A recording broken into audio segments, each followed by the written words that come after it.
Ici, un plafonnier que j'ai mis en don, valeur 0. Ici, par exemple, c'est une longue vue. Robert Clermont ne se sert plus de ces objets. Il a donc décidé de les donner ou de les vendre sur Internet. Il a choisi de mettre ses annonces sur un nouveau site, Local-Ocase, où aucun prix ne doit dépasser 50 €. Local-Ocase m'a paru intéressant parce qu'il est vraiment spécifique à la région, par opposition à d'autres sites nationaux. Donc je pense que ça permet de plus facilement replacer des produits qui ne servent plus, des produits qui sont à la limite éventuellement d'être jetés, mais qui serviront peut-être à certaines personnes. Jeter des objets en bon état, c'est pourtant encore souvent le cas. Dans cette déchetterie, les bennes cachent parfois quelques pépites. Comme cette jolie boîte, par exemple, une boîte à chapeau, je pense que ça doit être. Et je trouve ça lamentable de jeter des choses pareilles.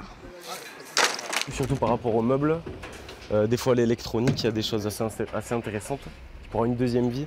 Inciter les particuliers à moins jeter, c'est l'objectif du site internet Local-Ocase. Il a été développé notamment par l'établissement public Trifil qui gère 35 déchetteries. C'est aussi de faire réfléchir les gens à leurs gestes, à la fois leurs gestes d'achat, puisque avant d'acheter un objet, on peut se dire peut-être que je peux voir si je peux trouver cet objet-là d'occasion. Et puis surtout, avant de jeter un objet, on peut se poser la question, quelle est la deuxième vie que pourrait avoir cet objet ? Depuis le lancement du site à l'été 2018, 2000 annonces ont été publiées. Robert Clermont devrait faire sa première transaction avec des stylos.